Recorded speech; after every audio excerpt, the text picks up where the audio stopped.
ಚನ್ನಪಟ್ಟಣದ ವಿಧಾನಸಭೆಯ ಉಪಚುನಾವಣೆಗೆ ಸಂಬಂಧಪಟ್ಟಂತೆ ಮಹತ್ವದ ರಾಜಕೀಯ ಬೆಳವಣಿಗೆಯೊಂದು ನಡೆದಿದ್ದು, ಇದೀಗ ರಾಜ್ಯ ಮಟ್ಟದಲ್ಲಿ ಮೈತ್ರಿಯನ್ನ ಮಾಡಿಕೊಂಡಿರ್ತಕ್ಕಂಥ ಬಿಜೆಪಿ ಮತ್ತು ಜೆಡಿಎಸ್ ನಡುವಿನ ಮೈತ್ರಿ ಚನ್ನಪಟ್ಟಣ ವಿಧಾನಸಭೆಯ ಉಪಚುನಾವಣೆಯಲ್ಲಿ ಅಂತ್ಯಗೊಳ್ಳುತ್ತಾ ಅಂತಕ್ಕಂಥ ಒಂದು ಮಾತುಗಳು ಇದೀಗ ಕೇಳಿ ಬರ್ತಾ ಇದ್ದಾವೆ.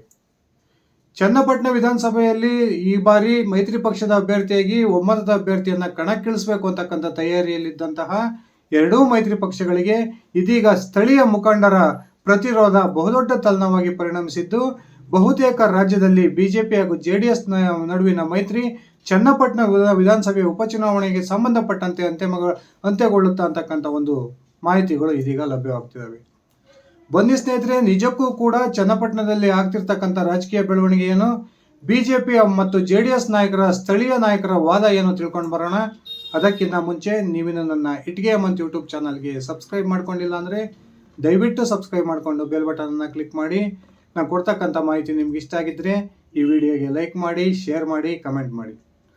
ಸ್ನೇಹಿತರೆ, ಸಹಜವಾಗಿಯೇ ಕುಮಾರಸ್ವಾಮಿಯಿಂದ ತೆರವಾಗಿರ್ತಕ್ಕಂಥ ಚನ್ನಪಟ್ಟಣದ ವಿಧಾನಸಭೆಗೆ ಜೆಡಿಎಸ್ ಟಿಕೆಟನ್ನು ಬಯಸಿತ್ತು. ತಮ್ಮ ಪಕ್ಷದ ಚಿಹ್ನೆ ಅಡಿಯಲ್ಲಿಯೇ ಮೈತ್ರಿ ಪಕ್ಷದ ಅಭ್ಯರ್ಥಿ ಸ್ಪರ್ಧೆ ಮಾಡಬೇಕು, ಯಾವುದೇ ಕಾರಣಕ್ಕೂ ಚನ್ನಪಟ್ಟಣವನ್ನು ಬಿಜೆಪಿ ಅಭ್ಯರ್ಥಿಗೆ ಬಿಟ್ಕೊಡಲ್ಲ ಅಂತಕ್ಕಂಥ ತೀರ್ಮಾನಕ್ಕೆ ಜೆಡಿಎಸ್ನ ನಾಯಕರು ಬಂದಿದ್ದರು. ಇನ್ನೊಂದು ಕಡೆ ಬಿಜೆಪಿನೂ ಸಹ ಈ ಚನ್ನಪಟ್ಟಣದಲ್ಲಿ ನಮ್ಮ ಶಕ್ತಿ ಏನು ಕಡಿಮೆ ಇಲ್ಲ, ನಾವು ಸಾಕಷ್ಟು ಶಕ್ತಿಯನ್ನು ಹೊಂದಿದ್ದೀವಿ, ಆ ಕಾರಣಕ್ಕೆ ಕಳೆದ ಬಾರಿ ಕುಮಾರಸ್ವಾಮಿ ಅವರ ವಿರುದ್ಧ ಅಲ್ಪ ಮತಗಳ ಅಂತರದಿಂದ ಸೋತಿದ್ದಂತಹ CP ಯೋಗೇಶ್ವರ್ ಅವರನ್ನು ನಾವು ಕಣಕ್ಕಿಳಿಸ್ತೀವಿ ಅಂತಕ್ಕಂಥ ತೀರ್ಮಾನಕ್ಕೆ ಬಿಜೆಪಿ ನಾಯಕರು ಬಂದಿದ್ದರು. ಕೊನೆಗೂ ಕೂಡ ಅಳೆದು ತೂಗಿ CP ಯೋಗೇಶ್ವರನವರನ್ನೇ ಒಂದು ಮೈತ್ರಿ ಪಕ್ಷದ ಅಭ್ಯರ್ಥಿಯನ್ನಾಗಿ ಮಾಡಬೇಕು ಅಂತಕ್ಕಂಥ ತೀರ್ಮಾನಕ್ಕೆ ಬಿಜೆಪಿ ಹಾಗೂ ಜೆಡಿಎಸ್ ನಾಯಕರು ಬಂದಿದ್ದರು. ಬಹುತೇಕ CP ಯೋಗೇಶ್ವರ್ ಈ ಒಂದು ಮೈತ್ರಿ ಪಕ್ಷದ ಅಭ್ಯರ್ಥಿಯಾಗಿ ಚನ್ನಪಟ್ಟಣ ವಿಧಾನಸಭೆ ಉಪಚುನಾವಣೆಗೆ ಸ್ಪರ್ಧೆ ಮಾಡ್ತಾರೆ ಅಂತಕ್ಕಂಥ ಮಾತು ಕ್ಲಿಯರ್ ಆಗಿರ್ತಕ್ಕಂಥ ಸಂದರ್ಭದಲ್ಲಿಯೇ ಚನ್ನಪಟ್ಟಣದಲ್ಲಿರ್ತಕ್ಕಂಥ ಸ್ಥಳೀಯ ಬಿಜೆಪಿ ಮತ್ತು ಜೆಡಿಎಸ್ ನಾಯಕರ ನಡುವೆ ಇದೀಗ ಬಿರುಕು ಉಂಟಾಗಿದ್ದು, ಎರಡೂ ಪಕ್ಷದ ನಾಯಕರು ಕೂಡ ಒಂದು ರೀತಿ ಜಿದ್ದಿಗೆ ಬಿದ್ದವರಂತೆ ನಮ್ಮ ಪಕ್ಷದ ಅಭ್ಯರ್ಥಿ ಚುನಾವಣಾ ಕಣಕ್ಕಿಳಿಬೇಕು ಅಂತಕ್ಕಂಥ ಮಾತನ್ನ ಮಾಧ್ಯಮಗಳ ಮುಂದೆ ಆಡಿರ್ತಕ್ಕಂಥದ್ದು ಈಗ ಈ ಮೈತ್ರಿಯಲ್ಲಿ ಬಹುದೊಡ್ಡ ಬಿರುಕು ಉಂಟಾಗೋದಕ್ಕೆ ಪ್ರಮುಖ ಕಾರಣವಾಗಿದೆ ಅಂತಕ್ಕಂಥ ಮಾಹಿತಿಗಳು ಕೂಡ ಬರ್ತಾ ಇದ್ದಾವೆ. ಸ್ನೇಹಿತರೆ, ಮೊದಲು ಚನ್ನಪಟ್ಟಣದಲ್ಲಿ CP ಯೋಗೇಶ್ವರ್ ನಾನು ಸ್ಪರ್ಧೆ ಮಾಡಬೇಕು ಅಂತಕ್ಕಂಥ ತಯಾರಿಯಲ್ಲಿದ್ದರು. ಅದು ಕೂಡ ನಾನು ಯಾವುದೇ ಕಾರಣಕ್ಕೂ ಜೆಡಿಎಸ್ ಚಿಹ್ನೆಯಲ್ಲಿ ಸ್ಪರ್ಧೆ ಮಾಡಲ್ಲ ಅಂತಕ್ಕಂಥ ಘೋಷಣೆಯನ್ನು ಕೂಡ ಮಾಡಿದರು. ಅದಾದ್ಮೇಲೆ ದೆಹಲಿಗೆ ಹೋಗಿ ಬಂದಂತಹ CP ಯೋಗೇಶ್ವರ್ ಮತ್ತೆ ಇಲ್ಲಿ ಬೆಂಗಳೂರಿಗೆ ವಾಪಸ್ ಬಂದ ನಂತರ ಒಂದು ಕ್ಲಾರಿಫಿಕೇಶನ್ ಕೊಟ್ಟಿದ್ರು. ನಾನು ಚನ್ನಪಟ್ಟಣ ವಿಧಾನಸಭೆಯ ಉಪಚುನಾವಣೆ ಅಭ್ಯರ್ಥಿ ಆಗ್ತೀನಿ, ಆದರೆ ಯಾವ ಚಿಹ್ನೆ ಅಡಿಯಲ್ಲಿ ಸ್ಪರ್ಧೆ ಮಾಡಬೇಕು ಅನ್ನೋದನ್ನ ಬಿಜೆಪಿ ಹಾಗೂ ಜೆಡಿಎಸ್ನ ಮುಖಂಡರು ತೀರ್ಮಾನ ಮಾಡ್ತಾರೆ ಅಂತಕ್ಕಂಥ ಘೋಷಣೆಯನ್ನ ಮಾಡೋದ್ರ ಮೂಲಕ ಬಹುತೇಕ CP ಯೋಗೇಶ್ವರ್ ಅವರೇ ಚನ್ನಪಟ್ಟಣದಲ್ಲಿ ಜೆಡಿಎಸ್ನ ಚಿಹ್ನೆ ಅಡಿಯಲ್ಲಿ ಮೈತ್ರಿ ಪಕ್ಷದ ಅಭ್ಯರ್ಥಿಯಾಗಿ ಸ್ಪರ್ಧೆ ಮಾಡ್ಬೋದು ಅಂತಕ್ಕಂಥ ಒಂದು ಕ್ಲಾರಿಟಿಗೆ ಬಂದಿದ್ರು. ಆದರೆ ನಿನ್ನೆ ಮೊನ್ನೆ ನಡೆದಿರ್ತಕ್ಕಂಥ ಬೆಳವಣಿಗೆಗಳು ಇದೀಗ ಬಹುತೇಕ ಬಿಜೆಪಿ ಜೆಡಿಎಸ್ ನಡುವಿನ ಮೈತ್ರಿಯನ್ನೇ ಅಂತಿಮಗೊಳಿಸ್ತಾವ ಅಂತಕ್ಕಂಥ ಒಂದು ರೀತಿಯ ಮಾತುಗಳು ಕೇಳಿ ಬರ್ತಾ ಇದ್ದಾವೆ. ಜೆಡಿಎಸ್ನ ಸ್ಥಳೀಯ ಮುಖಂಡರು ಮೊನ್ನೆ ತಾನೇ ಪತ್ರಿಕಾಗೋಷ್ಠಿಯನ್ನ ಮಾಡಿ ಚನ್ನಪಟ್ಟಣದಲ್ಲಿ ಹಾಲಿ ಇದ್ದಂತಹ ನಮ್ಮ ಜೆಡಿಎಸ್ನ ಶಾಸಕರು ರಾಜೀನಾಮೆ ಕೊಟ್ಟಿರೋ ಕಾರಣಕ್ಕೆ ಈ ಒಂದು ಚನ್ನಪಟ್ಟಣದ ಚುನಾವಣೆಯ ಒಂದು ಕ್ಷೇತ್ರ ಖಾಲಿಯಾಗಿದೆ, ಆ ಕಾರಣಕ್ಕೆ ಜೆಡಿಎಸ್ನಿಂದ ಅಭ್ಯರ್ಥಿಯನ್ನು ನಾವು ಹಾಕ್ತೀವಿ ಅಂತಕ್ಕಂಥ ಮಾತನ್ನ ಹೇಳಿದರು.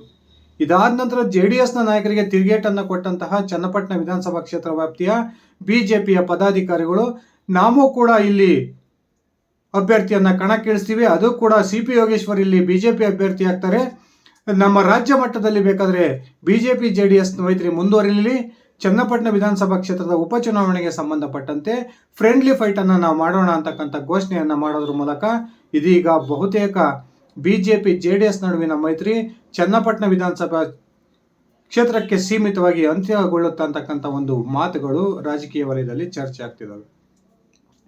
ಸ್ನೇಹಿತರೆ, ಕುಮಾರಸ್ವಾಮಿ ಒಂದು ಮಾತನ್ನ ಹೇಳಿದ್ರು, ನಮಗೆ ಯಾವ ಅಭ್ಯರ್ಥಿ ಯಾವ ಚಿಹ್ನೆ ಅಡಿಯಲ್ಲಿ ಸ್ಪರ್ಧೆ ಮಾಡ್ತಾರೆ ಅನ್ನೋದು ಮುಖ್ಯ ಅಲ್ಲ, NDA ಅಭ್ಯರ್ಥಿ ಈ ಒಂದು ಚನ್ನಪಟ್ಟಣವನ್ನ ಗೆಲ್ಲೋದು ಮುಖ್ಯ ಅಂತಕ್ಕಂಥ ಮಾತನ್ನ ಹೇಳಿದ್ರು. ಈ ಕುಮಾರಸ್ವಾಮಿ ಹೇಳಿದ್ದಂತ ಈ ಮಾತಿನಿಂದ ಬಹುತೇಕ CP ಯೋಗೇಶ್ವರ್ ಅಭ್ಯರ್ಥಿ ಆಗ್ತಾರೆ, ಆ ಮೂಲಕ ಇಲ್ಲಿ ಚಿಹ್ನೆ ಮುಖ್ಯ ಅಲ್ಲ, ಒಟ್ಟಲ್ಲಿ CP ಯೋಗೇಶ್ವರ್ ಜೆಡಿಎಸ್ನ NDA ಮೈತ್ರಿಕೂಟದ ಅಭ್ಯರ್ಥಿಯಾಗಿ ಚನ್ನಪಟ್ಟಣದಲ್ಲಿ ಅತ್ಯಂತ ಸುಲಭವಾಗಿ ಗೆಲ್ತಾರೆ ಅಂತಕ್ಕಂಥ ಮಾತುಗಳು ಕೇಳಿ ಬರ್ತಿದ್ವು.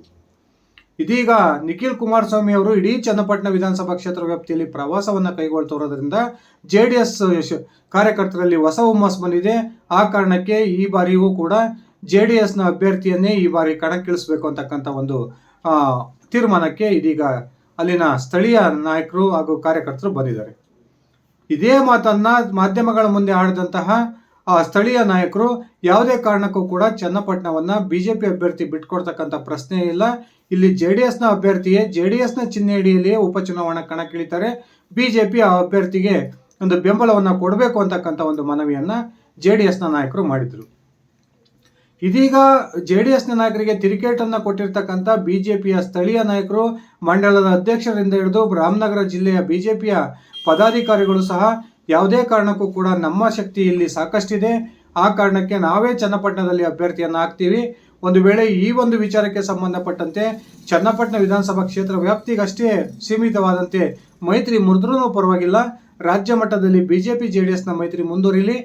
ಆ ಮೂಲಕ ಚನ್ನಪಟ್ಟಣದಲ್ಲಿ ನಾವು ಮತ್ತು ಜೆಡಿಎಸ್ನವರು ಫ್ರೆಂಡ್ಲಿ ಫೈಟ್ ಅನ್ನ ಮಾಡೋಣ ಅಂತಕ್ಕಂಥ ಪಾಂತಾಹ್ವಾನವನ್ನು ಕೊಡೋದ್ರ ಮೂಲಕ ಇದೀಗ ಜೆಡಿಎಸ್ಗೆ ಒಂದು ರೀತಿಯ ಇರಿಸು ಮುರುಸವನ್ನು ತಂದಿದ್ದಾರೆ ಅಂತಕ್ಕಂಥ ಮಾತುಗಳು ಕೇಳಿ ಬರ್ತಾ ಇದಾವೆ. ಈ ಬಿಜೆಪಿ ನಾಯಕರು ಒಂದು ಮಾತು ಹೇಳಿದ್ರು ಸ್ನೇಹಿತರೆ, ಇಲ್ಲಿ ಬಿಜೆಪಿ ಅಭ್ಯರ್ಥಿ ಕಣಕ್ಕಿಳಿತಕ್ಕಂಥದ್ದು, ಅದರಲ್ಲೂ ಕೂಡ CP ಯೋಗೇಶ್ವರ್ ಬಿಜೆಪಿಯ ಚಿಹ್ನೆ ಅಡಿಯಲ್ಲಿ ಕಣಕ್ಕಿಳಿತಕ್ಕಂಥದ್ದು ಎಷ್ಟು ಇಂಪಾರ್ಟೆಂಟ್ ಆಗಿದೆ ಅನ್ನೋದನ್ನ ನಾವು ರಾಜ್ಯ ಮತ್ತು ರಾಷ್ಟ್ರೀಯ ಬಿಜೆಪಿ ನಾಯಕರಿಗೆ ಮನವರಿಕೆ ಮಾಡಿಕೊಡ್ತೀವಿ. ಆ ಮೂಲಕ ಇಲ್ಲಿ ಒಂದು ರೀತಿಯ ಫ್ರೆಂಡ್ಲಿ ಫೈಟಿಗೆ ನಾವು ರೆಡಿ ಇದೀವಿ ಅಂತಕ್ಕಂಥ ಘೋಷಣೆಯನ್ನ ಮಾಡೋದ್ರ ಮೂಲಕ ಇದೀಗ ಚನ್ನಪಟ್ಟಣದ ವಿಧಾನಸಭೆಯ ಉಪಚುನಾವಣೆ ತೀವ್ರ ಕುತೂಹಲಕ್ಕೆ ಕಾರಣವಾಗಿದೆ. ಇನ್ನೊಂದು ಕಡೆ ಮೈತ್ರಿ ಪಕ್ಷದಲ್ಲಿ ಆಗ್ತಾ ಇರತಕ್ಕಂಥ ಈ ರೀತಿಯ ಬೆಳವಣಿಗೆ ಕಾಂಗ್ರೆಸ್ಗೆ ಬಹುದೊಡ್ಡ ಒಂದು ಆನೆಬಲವನ್ನು ತಂದುಕೊಟ್ಟಿದ್ದು, ಕಾಂಗ್ರೆಸ್ ಕೂಡ ಹೊಸ ಲೆಕ್ಕಾಚಾರದಲ್ಲಿ ತೊಡಗಿದೆ. ಈ ಉಪಚುನಾವಣೆ ಯಾವಾಗ ನಡೆಯುತ್ತೆ ಅಂತಕ್ಕಂಥ ಒಂದು ಕುತೂಹಲದಲ್ಲಿರ್ತಕ್ಕಂಥ ಕಾಂಗ್ರೆಸ್, ಅದರಲ್ಲೂ ಕೂಡ DK ಬ್ರದರ್ಸ್ ಈ ಬಾರಿ ಹೇಗಾದ್ರೂ ಮಾಡಿ ಚನ್ನಪಟ್ಟಣವನ್ನ ಕೈವಶ ಮಾಡಿಕೊಳ್ಬೇಕು, ಆ ಮೂಲಕ JDS ಮುಕ್ತ ರಾಮನಗರ ಜಿಲ್ಲೆಯನ್ನ ಮಾಡಬೇಕು ಅಂತಕ್ಕಂಥ ಕನಸನ್ನು ಇಟ್ಕೊಂಡಿದ್ರು. ಬಿಜೆಪಿ JDS ನಡುವೆ ಉಂಟಾಗಿರ್ತಕ್ಕಂಥ ಈ ಒಂದು ಬಿರುಕು ಕಾಂಗ್ರೆಸ್ಗೆ ಬಹುದೊಡ್ಡ ಒಂದು ಸಹಕಾರವನ್ನು ಮಾಡುತ್ತೆ. ಆ ಮೂಲಕ ಒಂದು ವೇಳೆ CP ಯೋಗೇಶ್ವರ್ ಬಿಜೆಪಿ ಚಿಹ್ನೆಯಿಂದ ಆಗಲಿ ಅಥವಾ ಪಕ್ಷೇತರ ಅಭ್ಯರ್ಥಿಯಾಗಿ ಸ್ಪರ್ಧೆ ಮಾಡಿದ್ರೆ ಆದರೆ ಅಲ್ಲಿ ಇಬ್ಬರ ಜಗಳ ಮೂರನೇವನಿಗೆ ಲಾಭ ಅನ್ನೋ ರೀತಿಯಲ್ಲಿ ಕಾಂಗ್ರೆಸ್ನ ಅಭ್ಯರ್ಥಿಗೆ ಬಹುದೊಡ್ಡ ಲಾಭ ಆಗ್ಬೋದು ಅಂತಕ್ಕಂಥ ಒಂದು ಚರ್ಚೆಗಳು ಕೂಡ ಚನ್ನಪಟ್ಟಣ ವಿಧಾನಸಭಾ ಕ್ಷೇತ್ರ ವ್ಯಾಪ್ತಿಯಲ್ಲಿ ನಡೀತಿದ್ದಾವೆ.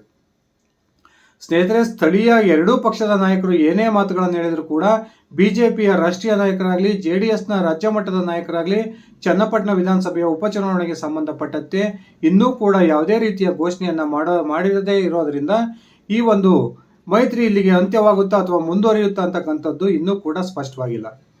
ಒಂದು ವೇಳೆ ತಮ್ಮ ಕಾರ್ಯಕರ್ತರ ನಿರ್ಧಾರಕ್ಕೆ ಕುಮಾರಸ್ವಾಮಿ ಅವರು ಬದ್ಧವಾಗಿ ತಮ್ಮ ಪುತ್ರ ನಿಖಿಲ್ ಕುಮಾರಸ್ವಾಮಿಯನ್ನು ಅಥವಾ JDSನ ಯಾವುದಾದ್ರೂ ಒಬ್ಬ ಕಾರ್ಯಕರ್ತರನ್ನ ಅಲ್ಲಿನ ಉಪಚುನಾವಣಾ ಕಣಕ್ಕಿಳಿಸ್ತಕ್ಕಂಥ ತೀರ್ಮಾನಕ್ಕೆ ಬಂದರೆ ಬಿಜೆಪಿಯ ಸ್ಥಳೀಯ ನಾಯಕರು ಕೂಡ ಆ ಸಂದರ್ಭದಲ್ಲಿ ಅಟಕ್ಕೆ ಬೀಳ್ತಾರೆ. ಆ ಮೂಲಕ CP ಯೋಗೇಶ್ವರ್ ಅವರನ್ನ ಬಿಜೆಪಿಯಿಂದ ಕಣಕ್ಕಿಳಿಸ್ತಾರೆ ಅಥವಾ CP ಯೋಗೇಶ್ವರ್ ಅವರಿಗೆ ಬೆಂಬಲವನ್ನು ಕೊಡೋದ್ರ ಮೂಲಕ ಪಕ್ಷೇತರ ಅಭ್ಯರ್ಥಿಯಾಗಿ ಸ್ಪರ್ಧೆ ಮಾಡತಕ್ಕಂಥ ಒಂದು ಉತ್ಸಾಹವನ್ನ CP ಯೋಗೇಶ್ವರ್ ಅವರಲ್ಲಿ ತುಂಬುತ್ತಾರೆ ಅಂತಕ್ಕಂಥ ಮಾತುಗಳು ಕೇಳಿ ಬರ್ತಾ ಇದಾವೆ. ಈ ಮೈತ್ರಿ ಪಕ್ಷದಲ್ಲಿ ನಡೀತಾ ಇರತಕ್ಕಂಥ ಈ ರೀತಿಯ ಬೆಳವಣಿಗೆ ಕಾಂಗ್ರೆಸ್ಗೆ ಬಹುದೊಡ್ಡ ಒಂದು ಖುಷಿಯ ವಿಷಯವಾಗಿದ್ದು, ಕಾಂಗ್ರೆಸ್ ಇದೀಗ ಹೊಸ ಹುಮ್ಮಸ್ಸಿನಿಂದ ಚನ್ನಪಟ್ಟಣದ ವಿಧಾನಸಭೆಯ ಉಪಚುನಾವಣೆಯನ್ನು ಎದುರಿಸೋದಕ್ಕೆ ತಯಾರಾಗಿದೆ ಅಂತಕ್ಕಂಥ ಮಾಹಿತಿಗಳು ಕೂಡ ಲಭ್ಯವಾಗ್ತಿವೆ. ಸ್ನೇಹಿತರೆ, ನಿಮ್ಮ ಅಭಿಪ್ರಾಯದ ಪ್ರಕಾರ ಬಿಜೆಪಿ JDS ಮೈತ್ರಿ ಪಕ್ಷದ ಅಭ್ಯರ್ಥಿಯಾಗಿ ಯಾರು ಅಲ್ಲಿ ಚನ್ನಪಟ್ಟಣ ವಿಧಾನಸಭಾ ಕ್ಷೇತ್ರದಲ್ಲಿ ಸ್ಪರ್ಧೆ ಮಾಡಬೇಕು? ಕಾಂಗ್ರೆಸ್ ಒಂದು ವೇಳೆ ಮೈತ್ರಿಯಲ್ಲಿ ಬಿರುಕಾದರೆ ಕಾಂಗ್ರೆಸ್ ಚನ್ನಪಟ್ಟಣಕ್ಕೆ ಸುಲಭವಾಗಿ ಒಲಿಯುತ್ತಾ? ದಯವಿಟ್ಟು ಕಮೆಂಟ್ ಮಾಡಿ. ಇದಿಷ್ಟಾಗಿತ್ತು ಸ್ನೇಹಿತರೆ ನನ್ನ ಇವತ್ತಿನ ಈ ವಿಡಿಯೋ. ನಾನು ಕೊಟ್ಟಿರ್ತಕ್ಕಂಥ ಮಾಹಿತಿ ನಿಮ್ಗೆ ಇಷ್ಟ ಆಗಿದ್ರೆ ಈ ವಿಡಿಯೋಗೆ ಲೈಕ್ ಮಾಡಿ, ಶೇರ್ ಮಾಡಿ, ಕಮೆಂಟ್ ಮಾಡಿ. ನೀವಿನ ನನ್ನ ಇಟ್ಗೆ ಹೇಮಂತ್ ಯೂಟ್ಯೂಬ್ ಚಾನಲ್ಗೆ ಸಬ್ಸ್ಕ್ರೈಬ್ ಮಾಡ್ಕೊಂಡಿಲ್ಲ ಅಂದರೆ ದಯವಿಟ್ಟು ಸಬ್ಸ್ಕ್ರೈಬ್ ಮಾಡಿಕೊಂಡು ಬೆಲ್ ಬಟನ್ನ ಕ್ಲಿಕ್ ಮಾಡಿ. ಅದೇ ರೀತಿ ನನ್ನ ಇಟ್ಗೆ ಹೇಮಂತ್ ಫೇಸ್ಬುಕ್ ಪೇಜನ್ನು ಫಾಲೋ ಮಾಡಿ. ಧನ್ಯವಾದಗಳು ಸ್ನೇಹಿತರೆ, ಶುಭ ದಿನ.